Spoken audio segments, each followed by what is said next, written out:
ਬਿਸਮਿल्लाहिर्रहमानिर्रहीम ਤੇ अस्सलाम वालेकुम। 27 अप्रैल ਪਾਕਿਸਤਾਨ ਦੇ ਵਿੱਚ ਪੀਰ ਦੀ ਦੁਪਹਿਰ ਤੇ ਅੱਜ ਦੇ ਪੰਜਾਬੀ ਵੀਲੌਗ 'ਚ ਚੜ੍ਹਦੇ ਤੇ ਲਹਿੰਦੇ ਪੰਜਾਬ ਦੇ ਸੱਜਣਾ ਤੇ ਮਿੱਤਰਾਂ, ਭੈਣਾਂ ਤੇ ਭਰਾਵਾਂ, ਮਾਵਾਂ ਤੇ ਬਜ਼ੁਰਗਾਂ ਨੂੰ ਜੀ ਆਇਆਂ ਨੂੰ। ਸਭ ਤੋਂ ਪਹਿਲੇ ਆਸਿਮ ਮੁਨੀਰਜ਼ ਡਿਫੈਕਟੋ ਫਾਰਮ 47 ਮਿਲਟਰੀ ਰਾਜ ਡੇ 149। ਹੁਣ ਚੱਲਨੇ ਅੱਜ ਦੀਆਂ ਗੂੜੀਆਂ ਸੰਘਣੀਆਂ ਤੇ ਨਿੱਘੀਆਂ ਖਬਰਾਂ ਵਾਲੇ ਪਾਸੇ। ਸਭ ਤੋਂ ਪਹਿਲੀ ਖਬਰ ਤੁਹਾਨੂੰ ਪਤਾ ਹੈ ਕਿ ਇਕਰਾਰ ਉਲ ਹਸਨ ਦਾ ਜਿਹੜਾ ਫੱਡਾ ਪਿਆ ਹੈ ਤੇ ਉਹਦੀਆਂ ਹੁਣ ਜਿਹੜੀਆਂ ਇੱਕ ਤੋਂ ਵੱਧ ਦੂਸਰੀਆਂ ਵੀਡੀਓਜ਼ ਮਾਰਕੀਟ 'ਚ ਆ ਰਹੀਆਂ ਨੇ, ਉਹਨਾਂ ਨੇ ਤਰਥੱਲੀ ਮਚਾ ਦਿੱਤੀ ਹੈ। ਇੱਕ ਤੇ ਇਹ ਵੀ ਪਤਾ ਚੱਲਾ ਹੈ ਕਿ ਇਕਰਾਰ ਉਲ ਹਸਨ ਸਾਹਿਬ ਜਿਹੜੇ ਨੇ ਉਹ ਲੜਾਈ ਮੁੱਲ ਲੈਂਦੇ ਫਿਰਦੇ ਸਨ। ਉਹਨਾਂ ਦਾ ਦਿਲ ਇਹ ਸੀ ਵੀ ਕਿਸੇ ਤਰ੍ਹਾਂ FIA ਦਾ ਉਹ ਅਹਿਲਕਾਰ ਜਿਹੜਾ ਹੈ ਉਹ ਰਿਸਪੌਂਡ ਕਰੇ, ਕਿਸੇ ਤਰੀਕੇ ਨਾਲ ਉਹਨਾਂ ਦੇ ਵਾਪਸ ਗਲ ਪਵੇ। ਉਹਦੀ ਵਰਦੀ ਨੂੰ ਵੀ ਟੱਚ ਕਰਦੇ ਰਹੇ, ਉਹਨੂੰ ਧੱਕੇ ਛੱਕੇ ਵੀ ਦਿੰਦੇ ਰਹੇ, ਉਹਨੂੰ ਮਰਦ ਬਣਨ ਦੀ ਤਲਕੀਨ ਵੀ ਕਰਦੇ ਰਹੇ, ਉਹਨੂੰ ਬਗੈਰਤ ਵੀ ਕਹਿੰਦੇ ਰਹੇ, ਉਹਨੂੰ ਗਾਲੀ ਗਲੋਚ ਵੀ ਕਰਨ ਦੀ ਕੋਸ਼ਿਸ਼ ਕਰਦੇ ਰਹੇ। ਔਰ ਕੋਸ਼ਿਸ਼ ਪੂਰੀ ਇਹ ਸੀ ਕਿ ਅੱਗੋਂ ਉਹ ਕੁਝ ਕਰੇ, ਉੱਥੇ ਡਰਾਮਾ ਲੱਗੇ ਤੇ ਇਕਰਾਰ ਉਲ ਹਸਨ ਸਾਹਿਬ ਜਿਹੜੇ ਨੇ ਉਹ ਆਪਣਾ ਸੌਦਾ ਵੇਚ ਸਕਣ, ਮਤਲਬ ਕਿ ਉਹ ਉਹਦੀ ਵੀਡੀਓ ਬਣਾ ਸਕਣ, ਮੰਜ਼ਰਕਸ਼ੀ ਕਰਨ ਤੇ ਲੋਕਾਂ ਨੂੰ ਦੱਸਣ ਵੀ ਮੇਰੇ ਨਾਲ ਵੇਖੋ ਕਿੱਡਾ ਜ਼ੁਲਮ ਹੋ ਗਿਆ। ਲੇਕਿਨ ਆਫਰੀਨ ਹੈ ਉਸ FIA ਦੇ ਜਵਾਨ ਤੋਂ ਵੀ ਕਿ ਉਹਨੇ ਬਹੁਤ ਹੀ ਤਦੱਬਰ ਦੇ ਨਾਲ, ਮੈਨੂੰ ਨਹੀਂ ਪਤਾ ਤੁਸੀਂ ਇਸ ਗੱਲ ਨੂੰ ਕਿਵੇਂ ਵੇਖਦੇ ਹੋ, ਲੇਕਿਨ ਅਸਲ ਦੇ ਵਿੱਚ ਦਲੇਰ ਉਹੀ ਬੰਦਾ ਹੁੰਦਾ ਹੈ ਜਿਹੜਾ ਆਪਣੇ ਹਵਾਸ 'ਤੇ ਕੰਟਰੋਲ ਰੱਖੇ ਤੇ ਇਹੋ ਜਿਹਾ ਜਿਹੜਾ ਬੁਲੀ ਜਾਂ ਕੋਈ ਬਦਤਮੀਜ਼ ਹੋਵੇ ਜਦੋਂ ਤੁਹਾਡੇ ਗਲ ਪਵੇ ਤੇ ਤੁਸੀਂ ਉਹਦੇ ਨਾਲ ਉਹਦੇ ਵਾਪਸ ਗਲ ਨਾ ਪਵੋ। ਇੱਥੇ ਕਿਸੇ ਨੂੰ ਕਹਿਣਾ, ਮੇਰਾ ਮਤਲਬ ਹੈ ਕਿ ਸਾਰੇ ਇਨਸਾਨ ਬਰਾਬਰ ਨੇ, ਕਿਸੇ ਬੰਦੇ ਨੂੰ ਭੈੜੀ ਗੱਲ ਕਹਿਣਾ ਜਾਇਜ਼ ਨਹੀਂ, ਭਾਵੇਂ ਉਹ ਇਕਰਾਰ ਸਾਹਿਬ ਹੋਣ, ਭਾਵੇਂ ਸ਼ਹਿਬਾਜ਼ ਗਿੱਲ ਹੋਵੇ। ਇਹ ਮਿਸਾਲ ਦੇਣ ਵਾਸਤੇ ਕਿ ਖਬਰ ਉਦੋਂ ਹੀ ਬਣਦੀ ਹੈ ਜਦੋਂ ਖਬਰ ਉਦੋਂ ਨਹੀਂ ਬਣਦੀ ਜਦੋਂ ਕੁੱਤਾ ਜਿਹੜਾ ਹੈ ਉਹ ਇਨਸਾਨ ਨੂੰ ਕੱਟਦਾ ਹੈ। ਖਬਰ ਉਦੋਂ ਬਣਦੀ ਹੈ ਜਦੋਂ ਇਨਸਾਨ ਕੁੱਤੇ ਨੂੰ ਵੱਢ ਲੈਂਦਾ ਹੈ। ਇਹ ਹੁਣ ਮੈਂ ਇੱਥੇ ਕਿਸੇ ਨੂੰ ਕੁੱਤਾ ਨਹੀਂ ਕਹਿ ਰਿਹਾ, ਮੈਂ ਪਹਿਲੇ ਤੁਹਾਨੂੰ ਕਿਹਾ ਹੈ ਕਿ ਇਹ ਸਿਰਫ ਮਿਸਾਲ ਦੇਣ ਵਾਸਤੇ ਕਿ FIA ਦਾ ਜਵਾਨ ਜਿਹੜਾ ਅਗਰ ਅੱਗੋਂ ਗਲ ਪੈ ਜਾਂਦਾ ਇਕਰਾਰ ਸਾਹਿਬ ਦੇ ਤੇ ਉੱਥੇ ਕੋਈ ਲੜਾਈ ਝਗੜਾ ਵੱਧ ਜਾਂਦਾ ਤੇ ਫਿਰ ਇਹਦੀ ਖਬਰ ਬਣਨੀ ਸੀ ਜੋ ਕੁਝ ਇਕਰਾਰ ਉਲ ਹਸਨ ਕਰਨਾ ਚਾਹ ਰਹੇ ਸਨ। ਹੁਣ ਇੱਕ ਤਾਂ ਤੁਹਾਨੂੰ ਕੋਈ ਹੁਣ ਤੱਕ ਸਾਰੀ ਸੂਰਤ ਹਾਲ ਪਤਾ ਲੱਗ ਹੀ ਗਈ ਹੈ। ਜਿਹੋ ਜਿਹੀਆਂ ਵੀਡੀਓਜ਼ ਆਈਆਂ ਨੇ ਉਹ ਵੀ ਇਕਰਾਰ ਉਲ ਹਸਨ ਨੇ ਆਪ ਵੀ ਵੀਡੀਓ ਹੁਣ ਜਿਹੜੀ ਹੈ ਉਹ ਜਾਰੀ ਕਰ ਦਿੱਤੀ ਹੈ। अगर इसी रियासत में काम कर रहे हो, उसी मोहसिन नकवी के अंदर काम कर रहे हो, उसी आर्मी चीफ की रियासत में काम कर रहे हो, हिम्मत करो, रिजाइन करो, फिर खड़े होकर बाहर खड़े होकर कमेंट करो कि जवाद अहमद कितना हाल होगा इसका। फिर सही यूथिए बनो ना यार, फिर पूरे फॉलोअर बनो ना इमरान खान के। यूनिफॉर्म भी पहना हुआ है, पैसे भी ले रहे हो, उसी मोहसिन नकवी के अंदर काम भी कर रहे हो, गालियां भी दे रहे हो और दूसरों को भी गालियां दे रहे हो। बस आए आ जाए, ठीक है बस। बेशर्म चले, छोड़ो इकरार भाई, आ जाए। ये अभी वाकया हुआ है, इकरारुल हसन भाई मौजूद थे इमिग्रेशन पे और लोग उनसे मिल रहे थे। तो ये चीमा साहब हैं जी, FIA के ऑफिसर। ये मनाजिर आप देखिए। तो उन्होंने कोई भाई आप दीजिए रियासत को गालियां, आप दीजिए मुझे गालियां, आपको मेरी पॉलिटिकल यूनिफॉर्म उतार के खड़े हो ना भाई। आप FIA का यूनिफॉर्म पहन के ऑफिशियल कैपेसिटी में खड़े होके यहाँ रियासत को बिल्कुल दीजिए। हमें भी इख्तलाफ है 10वीं तरह के, लेकिन ऑफिशियल कैपेसिटी में ये नहीं कर सकते कि इसका हाल भी जवाद अहमद जैसा होगा। मर्द के बच्चे बनो, अगर फॉलोअर इमरान खान के उस रियासत से टैक्स लेना बंद करो, यूनिफॉर्म उतारो, रिजाइन करो, फिर बाहर खड़े होकर 10 बार गालियां दो, हम जवाब देंगे आपको। लेकिन इमिग्रेशन काउंटर पे खड़े होके ऑफिशियल यूनिफॉर्म पहन के FIA का सितारा लगा के कोई हक नहीं आपको पॉलिटिकल कमेंट करने। क्या लगता है मोहसिन नकवी साहब एक्शन लेंगे? FIA इनसे लेकिन मर्दानगी का मुजाहरा करें ना, मर्द के बच्चे बने। ये मनाजिर यहाँ पे तकरीबन ਔਰ ਦੱਸਿਆ ਵੀ ਉੱਥੇ ਕੀ ਕੁਝ ਹੋਇਆ। ਉਹਨਾਂ ਦੀ ਆਪਣੀ ਵੀਡੀਓ ਵੀ ਅਗਰ ਵੇਖੋ ਤੇ ਉਹਦੇ 'ਚ ਪੂਰਾ ਚਾਨਣ ਹੋ ਜਾਂਦਾ ਹੈ ਵੀ ਉਸ ਬੰਦੇ ਨੇ ਬਾਰ-ਬਾਰ ਕਿਹਾ ਕਿ ਮੈਂ ਤੁਹਾਡੇ ਨਾਲ ਗੱਲ ਹੀ ਨਹੀਂ ਕੀਤੀ। ਹੁਣ ਉੱਥੇ ਹੋਇਆ ਕੀ ਹੈ? ਹੋਇਆ ਉੱਥੇ ਇਸ ਤਰ੍ਹਾਂ ਹੈ ਕਿ ਦੋ ਬੰਦਿਆਂ ਨੇ ਆਪਸ ਦੇ ਵਿੱਚ ਇੱਕ ਤੁਸੀਂ ਕਹੋ ਕਿ ਸਰਗੋਸ਼ੀ ਕੀਤੀ, ਡਿਊਟੀ 'ਤੇ ਸਨ। ਇਹ ਉਹ ਇਲਜ਼ਾਮ ਹੈ ਜਿਹੜਾ ਇਕਰਾਰ ਉਲ ਹਸਨ ਲਾ ਰਹੇ ਨੇ। ਉਹ ਤਾਂ ਕਹਿੰਦੇ ਨੇ ਅਸੀਂ ਇਹੋ ਜਿਹਾ ਕੰਮ ਕੀਤਾ ਹੀ ਨਹੀਂ, ਲੇਕਿਨ ਅਗਰ ਇਕਰਾਰ ਉਲ ਹਸਨ ਸਾਹਿਬ ਨੂੰ 1 ਮਿੰਟ ਵਾਸਤੇ ਸੱਚਾ ਮੰਨ ਵੀ ਲਿਆ ਜਾਏ ਤੇ ਇੱਥੇ ਹੋਇਆ ਕੀ ਹੈ? ਇੱਥੇ ਹੋਇਆ ਇਹ ਹੈ ਕਿ FIA ਦੇ ਦੋ ਬੰਦੇ ਜਿਹੜੇ ਨੌਕਰੀ ਕਰ ਰਹੇ ਸਨ, ਉਹਨਾਂ ਨੇ ਇੱਕ ਬੰਦੇ ਨੇ ਉਹਦੇ ਨਾਲ ਸਰਗੋਸ਼ੀ ਕੀਤੀ ਦੂਜੇ ਬੰਦੇ ਨਾਲ ਹੌਲੀ ਜਿਹੀ ਕਿ ਮੈਨੂੰ ਲੱਗਦਾ ਇਹਦਾ ਅੰਜਾਮ ਵੀ ਜਵਾਦ ਅਹਿਮਦ ਵਰਗਾ ਹੋਣਾ ਹੈ। ਅੱਛਾ, ਹੁਣ ਉਹ ਸਿੰਗਰ ਸਾਹਿਬ ਜਿਹੜੇ ਨੇ, ਹੁਣ ਅਗਰ ਇਹ ਸਿਆਣੇ ਹੁੰਦੇ ਜਾਂ ਇਹਨਾਂ ਦੇ ਵਿੱਚ ਕੋਈ ਵੀ ਸਿਆਸਤ ਨੂੰ ਤੇ ਛੱਡੋ ਸਹਾਫਤ ਵਾਲੀ ਗੱਲ ਵੀ ਕੋਈ ਹੁੰਦੀ ਤੇ ਚੁੱਪ ਕਰਕੇ ਤੁਰ ਪੈਂਦੇ, ਕਿਹੜਾ ਕਿਸੇ ਨੇ ਸੁਣਿਆ ਸੀ?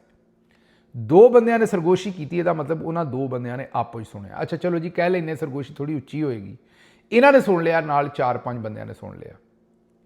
ਇਹਨਾਂ ਨੇ ਉਹਨੂੰ ਉੱਥੇ ਕੀ ਕੀਤਾ? ਉੱਥੇ ਇਹਨਾਂ ਨੇ ਲਾਇਆ ਜਨਾਬ ਪੂਰਾ ਮੇਲਾ, ਉੱਥੇ ਮੈਦਾਨ ਲਾਇਆ, ਆਲਮੋਸਟ ਡਾਂਗਾਂ ਖੜਕਾਈਆਂ ਉੱਥੇ ਇਹਨਾਂ ਨੇ।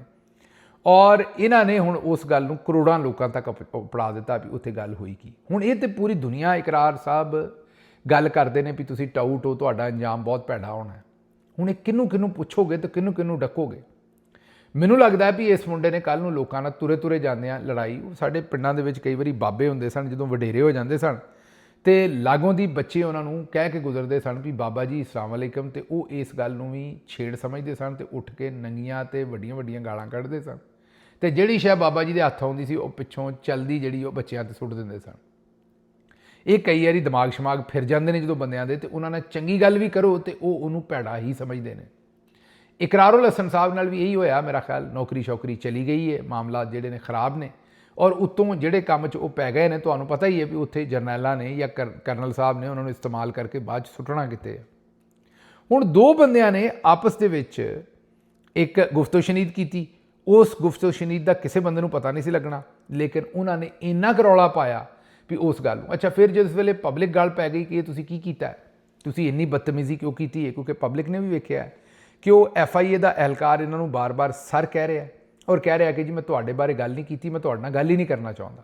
ਇਹ ਉਹਨੂੰ ਗਾਲੀ ਗਲੋਚ ਵੀ ਕਰ ਰਹੇ ਨੇ, ਧਮਕੀ ਵੀ ਲਾ ਰਹੇ ਨੇ, ਅੱਖਾਂ ਫਾੜ ਕੇ ਗਲਾ ਫਾੜ ਕੇ ਉਹਦੇ ਨਾਲ ਬਦਤਮੀਜ਼ੀ ਵੀ ਕਰ ਰਹੇ ਨੇ, ਉਹ ਫਿਰ ਵੀ ਇਹਨਾਂ ਦੇ ਕਾਬੂ ਨਹੀਂ ਆ ਰਿਹਾ। ਹੁਣ ਪਬਲਿਕ ਨੂੰ ਜ਼ਾਹਿਰ ਹੈ ਇਹ ਚੀਜ਼ਾਂ ਸਾਰੀਆਂ ਬੜੀਆਂ ਬੁਰੀਆਂ ਲੱਗੀਆਂ। ਜਿਸ ਵੇਲੇ ਪਬਲਿਕ ਨੇ ਥੋੜ੍ਹਾ ਜਿਹਾ ਗਰਮਾਲਾ ਇਹਨਾਂ ਨੂੰ ਫੇਰਿਆ ਤੇ ਨਾਲ ਹੀ ਵਾਪਸ ਆ ਗਏ ਨੇ ਕਿ ਮੈਨੂੰ ਉਹਨੇ ਗੰਦੀ ਗਾਲ ਕੱਢੀ ਸੀ, ਮੈਨੂੰ ਉਹਨੇ ਭੈਣ ਦੀ ਗਾਲ ਕੱਢੀ ਸੀ, ਇਸ ਲਈ ਮੈਂ ਉਹਦੇ ਨਾਲ ਇਹ ਸਾਰਾ ਕੁਝ ਕੀਤਾ। ਅੱਛਾ, ਸ਼ੁਰੂ ਦੇ ਵਿੱਚ ਇਹਨਾਂ ਨੇ ਇਹ ਗੱਲ ਖੁੱਲ੍ਹ ਕੇ ਨਹੀਂ ਕੀਤੀ ਕਿ ਉਹਨਾਂ ਨੇ ਮੈਨੂੰ ਭੈਣ ਦੀ ਗਾਲ ਕੱਢੀ ਸੀ, ਬਾਅਦ ਦੇ ਵਿੱਚ ਇਹਨਾਂ ਨੇ ਕਿਹਾ ਵੀ ਮੈਨੂੰ ਉਹਨੇ ਭੈਣ ਦੀ ਗਾਲ ਕੱਢੀ ਸੀ ਤੇ ਇਸ ਲਈ ਮੈਂ ਸਾਰਾ ਕੁਝ ਕੀਤਾ। ਅੱਛਾ, ਅਗਰ ਇਸ ਤਰ੍ਹਾਂ ਦਾ ਹੋਇਆ ਸੀ ਕੰਮ ਤੇ ਕੋਈ ਵੀਡੀਓ ਹੋਣੀ ਚਾਹੀਦੀ ਸੀ, ਜਿਸ ਤਰ੍ਹਾਂ ਬਾਕੀ ਬਣਾਈ ਫਿਰਦੇ ਹੋ, ਕੋਈ ਸਬੂਤ ਹੋਣਾ ਚਾਹੀਦਾ ਸੀ। ਇਸ ਚੀਜ਼ ਦਾ ਹਜੇ ਤੱਕ ਇਹ ਸਬੂਤ ਦੇਣ ਤੋਂ ਕਾਸਰ ਨੇ ਕਿ ਉਹਨਾਂ ਨੇ ਇਹਨਾਂ ਦੇ ਨਾਲ ਕੋਈ ਬਦਤਮੀਜ਼ੀ ਕੀਤੀ ਹੈ। ਹਾਂ, ਹੁਣ ਇਹਦਾ ਸਬੂਤ ਤੇ ਇਹਨਾਂ ਨੇ ਆਪ ਹੀ ਰੱਖ ਦਿੱਤਾ ਹੈ।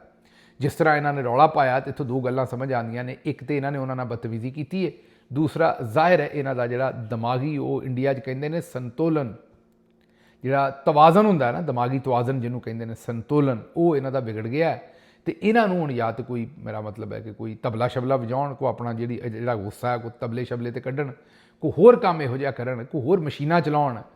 ਕੋਈ ਮੇਰਾ ਮਤਲਬ ਹੈ ਕਿ ਇੱਕ ਤਾਂ ਤੁਸੀਂ ਦੰਦ ਬੜੇ ਕੱਢਦੇ ਜੀ ਯਾਰ, ਮੈਂ ਕੋਈ ਮਸ਼ੀਨਾਂ ਜਾ ਕੇ ਇਹ ਨਹੀਂ ਆਖਣ ਡਿਆ, ਤੁਸੀਂ ਪਤਾ ਨਹੀਂ ਕਿਹੜੀਆਂ ਮਸ਼ੀਨਾਂ 'ਤੇ ਚਲੇ ਜਾਂਦੇ ਹੋ, ਮੈਂ ਕੋਈ ਇਹ ਨਹੀਂ ਕਹਿਣ ਡਿਆ ਵੀ ਉੱਥੇ ਦਾਣੇ ਕੱਢਣ ਵਾਲੀਆਂ ਪਿੰਡਾਂ ਦੇ ਵਿੱਚ ਮਸ਼ੀਨਾਂ ਚਲਾਉਣ ਜਾ ਕੇ, ਜਿਹੜੀ ਅੱਜ ਕੱਲ੍ਹ ਵਾਢੀ ਹੋਈ ਹੈ।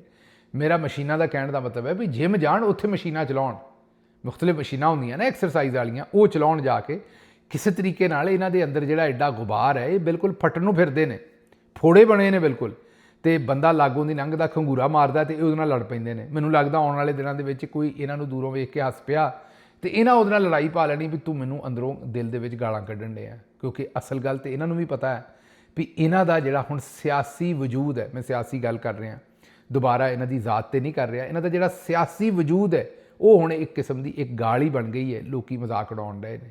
ਲੇਕਿਨ ਹੁਣ ਇੱਕ ਨਵਾਂ ਰੌਲਾ ਬਣ ਗਿਆ, ਨਵਾਂ ਰੌਲਾ ਇਹ ਬਣ ਗਿਆ ਕਿ ਹੁਣ ਕਿਤੇ ਜਵਾਦ ਅਹਿਮਦ ਸਾਹਿਬ ਜਿਹੜੇ ਨੇ ਉਹ ਮੁਕੱਦਮਾ ਨਾ ਕਰ ਦੇਣ।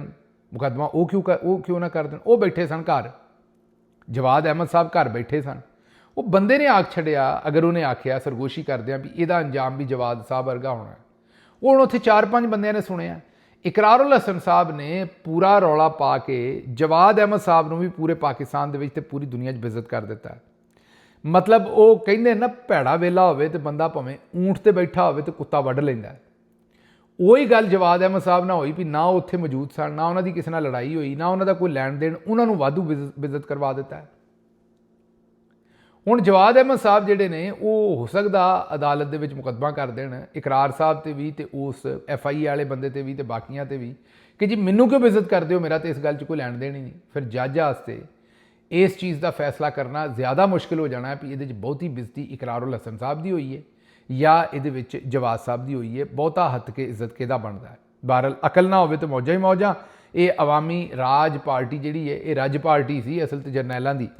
ਇਹ ਜਿਹੜੀ ਅਵਾਮੀ ਰੱਜ ਪਾਰਟੀ ਹੈ, ਇਹਨਾਂ ਦਾ ਹੁਣ ਜੋ ਕੁਝ ਇਹਨਾਂ ਦੇ ਨਾਲ ਹੋ ਗਿਆ ਪਹਿਲੇ ਦਿਨ ਹੀ, ਉਹ ਤੁਸੀਂ ਦੇਖ ਲਿਆ। ਹਜੇ ਇਹਨਾਂ ਦੇ ਨਾਲ ਕਦੀ ਵਾਕਈ ਕੋਈ ਸੰਘਣਾ ਕੰਮ ਹੋਇਆ, ਗੂੜਾ ਕੰਮ ਹੋਇਆ ਤੇ ਫਿਰ ਇਹ ਕਿਵੇਂ ਰਿਐਕਟ ਕਰਨਗੇ, ਉਹ ਤੁਸੀਂ ਮੇਰਾ ਖਿਆਲ ਮੇਰੇ ਤੋਂ ਬਹੁਤਾ ਬਿਹਤਰ ਜਾਣਦੇ ਹੋ।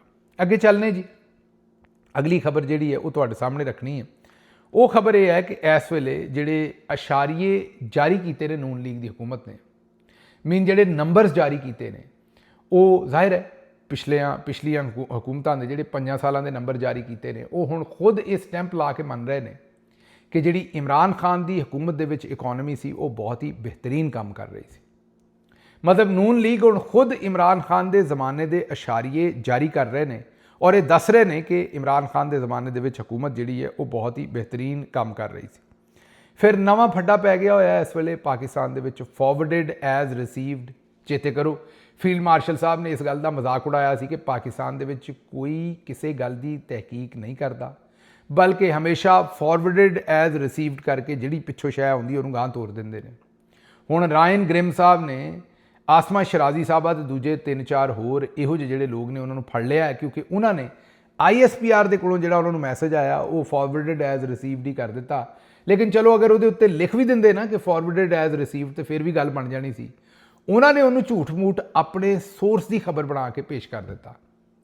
ਇਹ ਅਨਸਾਰ ਅਬਾਸੀ ਸਾਹਿਬ ਤੇ ਆਸਮਾ ਸ਼ਰਾਜ਼ੀ ਸਾਹਿਬਾ ਅਕਸਰ ਇੰਜ ਹੀ ਕਰਦੇ ਨੇ ਕਿ ਖਬਰ ਕੋਈ ਇਹਨਾਂ ਨੂੰ ਫੀਡ ਕਰਦਾ ਤੇ ਇਹ ਬਾਅਦ ਦੇ ਵਿੱਚ ਆਪਣੇ ਮਤਲਬ ਕਿ ਇਹੋ ਜਿਹੇ ISPR ਜਾਂ ਦੂਸਰੀ ਜਗ੍ਹਾ ਤੋਂ ਫੀਡ ਹੁੰਦੀ ਹੈ ਤੇ ਇਹ ਝੂਠ-ਮੂਠ ਹੀ ਉਹਦੇ ਉੱਤੇ ਲਿਖ ਦਿੰਦੇ ਨੇ ਵੀ ਅਸੀਂ ਆਪਣੇ ਜ਼ਰਾਏ ਤੋਂ ਪਤਾ ਕੀਤਾ ਤੇ ਸਾਡੇ ਜ਼ਰਾਏ ਤੋਂ ਇਹ ਪਤਾ ਲੱਗਾ ਇਹ ਖਬਰ ਆਈ ਹੈ। ਬਹਰਹਾਲ ਉਹ ਵੀ ਹੁਣ ਫੜੇ ਗਏ ਨੇ। ਅਗਲੀ ਖਬਰ ਲੈ ਲਓ। ਅਗਲੀ ਖਬਰ ਇਹ ਹੈ ਕਿ JD ਵੈਂਸ ਆਇਆ ਤੇ ਸਦਰੇ ਮਮਲਕਤ ਜਿਹੜੇ ਨੇ ਆਸਿਫ ਜ਼ਰਦਾਰੀ ਸਾਹਿਬ ਦੀ ਗੱਲ ਹੋ ਰਹੀ ਹੈ। ਨਵਾਬ ਸ਼ਾਹ ਕਿਉਂ ਚਲੇ ਗਏ ਸੀ? ਅੱਗੋਂ ਪਲਵਸ਼ਾ ਖਾਨ ਸਾਹਿਬਾ ਜਿਹੜੀਆਂ ਕਿ ਮੇਰਾ ਖਿਆਲ ਸੈਨੇਟਰ ਨੇ ਪਾਕਿਸਤਾਨ ਪੀਪਲਸ ਪਾਰਟੀ ਦੀਆਂ, ਉਹਨਾਂ ਨੇ ਕਿਹਾ ਕਿਉਂਕਿ ਉਹ ਸਦਰੇ ਪਾਕਿਸਤਾਨ ਨੇ ਉਹ ਕਿਤੇ ਵੀ ਜਾ ਸਕਦੇ ਨੇ। ਉੱਥੇ ਉਹਨਾਂ ਨੇ ਕੁਝ ਸਿਆਸੀ ਐਕਟੀਵਿਟੀਜ਼ ਕਰਨੀਆਂ ਸਨ, ਤਾਜ਼ੀਅਤਾਂ ਕਰਨੀਆਂ ਸਨ, ਉਹ ਇਸ ਲਈ ਚਲੇ ਗਏ। ਫਿਰ ਅਗਲੀ ਗੱਲ ਜਿਹੜੀ ਅੰਦਰ ਦੀ ਗੱਲ, ਉਹ ਜਿਹੜਾ ਆਉਂਦੇ ਨਾ ਸਾੜ ਫੱਕਣਾ, ਅੰਦਰ ਦਾ ਸਾੜ ਜਿਹੜਾ ਉਹਨਾਂ ਨੇ ਜਿਹੜਾ ਫੱਕਿਆ ਉੱਥੋਂ ਗੱਲ ਸਿੱਧੀ ਹੋਈ ਸਾਰੀ। ਉਹਨਾਂ ਨੇ ਕਿਹਾ ਕਿ ਜ਼ਰੂਰੀ ਨਹੀਂ ਕਿ ਉਹ ਕਿਸੇ ਵੀ ਜਗ੍ਹਾ ਜ਼ਬਰਦਸਤੀ ਆਪਣਾ ਸਰ ਜਿਹੜਾ ਉਹ ਘੁਸਾ ਲੈਣ। ਉਹਨਾਂ ਨੇ ਆਪਣਾ ਸਿਰ ਜ਼ਬਰਦਸਤੀ ਨਹੀਂ ਦੇਣਾ, ਮਤਲਬ ਕਿ ਬਿਨਾਂ ਸੱਦਿਓਂ ਉਹਨਾਂ ਨੇ ਕਿਤੇ ਨਹੀਂ ਜਾਣਾ। ਉਹਨਾਂ ਨੇ ਕਿਹਾ ਕਿ ਅਗਰ ਉਹਨਾਂ ਦੀ ਕਿਤੇ ਜ਼ਰੂਰਤ ਹੁੰਦੀ ਉਹ ਸਦਰੇ ਪਾਕਿਸਤਾਨ ਨੇ, ਉਹਨਾਂ ਕੋਲੋਂ ਕਿਸੇ ਨੇ ਮਸ਼ਵਰਾ ਲੈਣਾ ਹੁੰਦਾ ਤੇ ਉਹ ਮਸ਼ਵਰਾ ਦੇਣ ਵਾਸਤੇ ਮੌਜੂਦ ਨੇ। ਇੱਥੇ ਸ਼ਾਇਰ ਕਹਿਣਾ ਕੀ ਚਾਹ ਰਿਹਾ? ਸ਼ਾਇਰ ਇਹ ਕਹਿਣਾ ਚਾਹ ਰਿਹਾ ਮਤਲਬ ਪਲਵਸ਼ ਖਾਨ ਸਾਹਿਬਾ ਕਿ ਜ਼ਰਦਾਰੀ ਸਾਹਿਬ ਨੂੰ ਕਿਸੇ ਨੇ ਨਾ ਮਸ਼ਵਰਾ ਮੰਗਿਆ ਨਾ ਅਮਰੀਕਾ ਔਰ ਈਰਾਨ ਦੇ ਮੁਜ਼ਾਕਰਾਤ ਦੇ ਵਿੱਚ ਸ਼ਾਮਿਲ ਕੀਤਾ। ਇੱਥੇ ਸ਼ਾਇਰ ਇਸ ਗੱਲ ਦਾ ਨਾਰਾਜ਼ਗੀ ਇਸ ਗੱਲ ਦੀ ਕਰ ਰਿਹਾ ਹੈ ਕਿ ਮੈਨੂੰ ਮੂੰਹ ਨਹੀਂ ਲਾਇਆ ਕਿਸੇ ਨੇ ਵੀ, ਇਸ ਲਈ ਮੈਨੂੰ ਨਵਾਬ ਸ਼ਾਹ ਜਾਣਾ ਪੈ ਗਿਆ। ਅਗਲੀ ਖਬਰ ਡੈਨਮਾਰਕ ਦੀ ਇੱਕ ਕੰਪਨੀ ਜਿਹੜੀ ਕੰਟੇਨਰਸ ਵਗੈਰਾ ਨੂੰ ਡੀਲ ਕਰਦੀ ਹੈ, ਸ਼ਿਪਿੰਗ ਨੂੰ ਡੀਲ ਕਰਦੀ ਹੈ, ਉਹ ਸ਼ਹਿਬਾਜ਼ ਰਾਣਾ ਸਾਹਿਬ ਦੇ ਮੁਤਾਬਕ ਉਹ $1 ਅਰਬ ਦੀ ਇਨਵੈਸਟਮੈਂਟ ਕਰਾਚੀ ਪੋਰਟ ਤੇ ਕਰਨਾ ਚਾਹ ਰਹੇ ਨੇ। ਲੇਕਿਨ ਉਹਨਾਂ ਨੂੰ ਹਕੂਮਤ ਜਿਹੜੀ ਹੈ ਹੱਥ ਪੱਲਾ ਨਹੀਂ ਫੜਾਉਣ ਡਈ। ਸ਼ਹਿਬਾਜ਼ ਰਾਣਾ ਸਾਹਿਬ ਕਹਿੰਦੇ ਨੇ ਕਿ ਮੈਂ ਜਿਹੜੇ ਮੁਤਲਕਾ ਵਜ਼ੀਰ ਨੇ ਕੈਸਰ ਸ਼ੇਖ ਸਾਹਿਬ ਉਹਨਾਂ ਨਾਲ ਗੱਲ ਕੀਤੀ ਤੇ ਉਹਨਾਂ ਨੇ ਕਿਹਾ ਵੀ ਉਹ ਕੰਪਨੀ ਨੂੰ ਕਹੋ ਮੈਨੂੰ ਆ ਕੇ ਮਿਲਣ ਤੇ ਮੈਂ ਉਹਨਾਂ ਦਾ ਮਸਲਾ ਹੱਲ ਕਰ ਦਿਆਂਗਾ। ਸ਼ਹਿਬਾਜ਼ ਰਾਣਾ ਸਾਹਿਬ ਕਹਿੰਦੇ ਨੇ ਕਿ ਮਿਨਿਸਟਰ ਸਾਹਿਬ ਨੂੰ ਇਹ ਗੱਲ ਯਾਦ ਹੀ ਨਹੀਂ ਕਿ ਉਹ ਕੰਪਨੀ ਪਹਿਲੇ ਹੀ ਉਹਨਾਂ ਨੂੰ ਮਿਲ ਚੁੱਕੀ ਹੈ, ਲੇਕਿਨ ਉਸ ਦੇ ਬਾਵਜੂਦ ਉਹਨਾਂ ਦਾ ਕੋਈ ਮਸਲਾ ਇਹਨਾਂ ਨੇ ਹੱਲ ਨਹੀਂ ਕੀਤਾ। ਜ਼ਾਹਿਰ ਹੈ ਅਗਰ ਕੋਈ ਕਮਿਸ਼ਨ ਵਗੈਰਾ ਆਫਰ ਕਰਨਗੇ ਤਾਂ ਨੂਨ ਲੀਗ ਦੀ ਹਕੂਮਤ ਦੇ ਵਿੱਚ ਕੰਮ ਹੋ ਜਾਏਗਾ। ਕਮਿਸ਼ਨ ਵਗੈਰਾ ਆਫਰ ਨਹੀਂ ਕਰਨਗੇ ਤਾਂ ਫਿਰ ਮਾਮਲਾਤ ਇੱਦਾਂ ਹੀ ਰਹਿ ਜਾਣਗੇ। ਦੂਸਰੇ ਪਾਸੇ ਤੁਹਾਨੂੰ ਪਤਾ ਹੈ ਕਿ ਬਾਜੀ ਮਰੀਮ ਦੀ ਪੂਰੀ ਤਵੱਜੋ ਟਿਕਟੌਕ ਤੇ ਹੁੰਦੀ ਹੈ। ਹੁਣ ਉਹਨਾਂ ਨੇ ਇੱਕ 50 ਏਕੜ ਤੇ ਮੁਹੀਤ ਪੰਜਾਬ ਫਿਲਮ ਸਿਟੀ ਕਾਇਮ ਕਰਨ ਦਾ ਐਲਾਨ ਕੀਤਾ ਹੈ। ਇਹਦੇ ਵਿੱਚ ਸਟੂਡੀਓਜ਼ ਔਰ ਦੂਸਰੀਆਂ ਸਾਰੀਆਂ ਚੀਜ਼ਾਂ ਹੋਣਗੀਆਂ। ਮਤਲਬ ਹੁਣ ਰੱਜ ਪੁੱਜ ਕੇ ਜਿਹੜੀਆਂ ਨੇ ਉਹ ਟਿਕਟੌਕ ਬਣਾਈਆਂ ਜਾਣਗੀਆਂ। ਉਹਨਾਂ ਨੇ ਬਕਾਇਦਾ ਫਿਲਮ ਸਿਟੀ ਬਣਾ ਦਿੱਤਾ ਵੀ ਅੱਗੇ ਤੇ ਟਿਕਟੌਕ ਕੋਈ ਮੇਰਾ ਮਤਲਬ ਇੱਕ ਅੱਧਾ ਬੰਦਾ ਬਣਾਉਂਦਾ ਸੀ। ਵੈਸੇ ਤਾਂ ਹੁਣ ਪੂਰੀ ਬਿਊਰੋਕ੍ਰੇਸੀ ਵੀ ਬਾਜੀ ਨੇ ਟਿਕਟੌਕ ਤੇ ਲਾਈ ਹੈ ਤੇ ਉਹਨਾਂ ਦਾ ਦਿਲ ਹੈ ਵੀ ਹੁਣ ਦਬਾ ਕੇ ਟਿਕਟੌਕ ਜਿਹੜੀਆਂ ਬਣਨ ਹਰ ਪਾਸੇ ਤੇ ਕੋਈ ਡੱਕਣ ਵਾਲਾ ਨਾ ਹੋਵੇ। ਅਗਲੇ ਪਾਸੇ ਵਿਆੜੀ ਦੇ ਵਿੱਚ ਪੰਜਾਬ ਹਕੂਮਤ ਜਿਹੜੀ ਹੈ ਉਹ ਕਲਸੂਮ ਨਵਾਜ਼ ਮੈਡੀਕਲ ਕਾਲਜ ਬਣਾਉਣ ਦਾ ਉਹਨਾਂ ਨੇ ਫੈਸਲਾ ਕੀਤਾ ਹੈ। ਤੁਹਾਨੂੰ ਪਤਾ ਹੈ ਕਿ ਜਦੋਂ ਦੀ ਮਰੀਮ ਸਾਹਿਬਾ ਆਈਆਂ ਨੇ ਉਹਨਾਂ ਨੇ ਕੋਈ ਸੈਂਕੜਿਆਂ ਨਹੀਂ ਬਲਕਿ ਹਜ਼ਾਰਾਂ ਦੀ ਤਾਦਾਦ 'ਚ ਜਿਹੜੀਆਂ ਗਵਰਨਮੈਂਟ ਬਿਲਡਿੰਗ ਸੜਕਾਂ ਜਾਂ ਦੂਸਰੇ ਮਾਮਲਾਤ ਨੇ ਉਹ ਜਾਂ ਆਪਣੇ ਨਾਂ ਤੇ ਜਾਂ ਆਪਣੇ ਵਾਲਦ ਸਾਹਿਬ ਦੇ ਨਾਂ ਤੇ ਰੱਖ ਲਈਆਂ ਨੇ। ਹੁਣ ਉਹ ਵਿਹਾੜੀ ਦੇ ਵਿੱਚ ਮੈਡੀਕਲ ਕਾਲਜ ਬਣਾਉਣ ਜਾ ਰਹੇ ਨੇ ਜਿਹਦਾ ਨਾਂ ਕਲਸੂਮ ਨਵਾਜ਼ ਮੈਡੀਕਲ ਕਾਲਜ ਵਿਹਾੜੀ ਉਹਨਾਂ ਨੇ ਰੱਖਣਾ ਹੈ। ਅੱਛਾ, ਇੱਥੇ ਚੇਤੇ ਰੱਖੋ ਕਿ ਮੈਡੀਕਲ ਤਾਲੀਮ ਦਾ ਸਟੈਂਡਰਡ ਪਹਿਲੇ ਹੀ ਇਹਨਾਂ ਨੇ ਇੰਨਾ ਕੁ ਤਬਾਹ ਕਰ ਛੱਡਿਆ ਹੈ ਕਿ 600 ਦੇ ਕਰੀਬ ਸੀਟਾਂ ਜਿਹੜੀਆਂ ਮੈਡੀਕਲ ਕਾਲਜਸ ਦੀਆਂ ਖਾਲੀ ਗਈਆਂ ਨੇ ਪਿਛਲੇ ਸਾਲ, ਬੱਚਿਆਂ ਨੇ ਦਾਖਲੇ ਨਹੀਂ ਲਏ। ਹਾਲਾਂਕਿ ਮਾਜ਼ੀ ਦੇ ਵਿੱਚ ਤੁਹਾਨੂੰ ਸਾਰਿਆਂ ਨੂੰ ਯਾਦ ਹੈ ਕਿ ਮੈਡੀਕਲ ਕਾਲਜਸ ਦੀਆਂ ਜਿਹੜੀਆਂ ਸੀਟਾਂ ਸਨ ਉਹਨਾਂ ਦੇ ਬੰਦੇ ਤੇ ਬੰਦਾ ਚੜਿਆ ਹੁੰਦਾ ਸੀ। ਮਤਲਬ ਕਿ ਹਰ ਬੰਦਾ ਉਹਨਾਂ 'ਚ ਦਾਖਲਾ ਲੈਣਾ ਚਾਹੁੰਦਾ ਸੀ, ਸੀਟਾਂ ਘੱਟ ਸਨ ਤੇ ਖੁਆਇਸ਼ਮੰਦ ਜ਼ਿਆਦਾ ਹੁੰਦੇ ਸਨ। ਹੁਣ ਇਹਨਾਂ ਨੇ ਤਾਲੀਮ ਦਾ ਇੰਨਾ ਕੁ ਬੇੜਾ ਗਰਕ ਕਰ ਦਿੱਤਾ ਹੈ ਕਿ 600 ਸੀਟਾਂ ਪਾਕਿਸਤਾਨ ਦੇ ਵਿੱਚ ਮੈਡੀਕਲ ਦੀਆਂ ਜਿਹੜੀਆਂ ਨੇ ਉਹ ਖਾਲੀ ਗਈਆਂ ਨੇ। ਕਿਸੇ ਨੇ ਉਹਦੇ ਉੱਤੇ ਮਤਲਬ ਐਡਮਿਸ਼ਨ ਲੈਣ ਦੀ ਜਿਹੜੀ ਹੈ ਨਾ ਹਾਮੀ ਭਰੀ ਹੈ ਤੇ ਨਾ ਉਹਨਾਂ ਨੇ ਕੋਸ਼ਿਸ਼ ਕੀਤੀ ਹੈ। ਇਹਦੇ ਨਾਲ ਹੀ ਮੈਨੂੰ ਇੱਥੋਂ ਦਿਓ ਇਜਾਜ਼ਤ ਤੇ ਰੱਬ ਰਾਖਾ।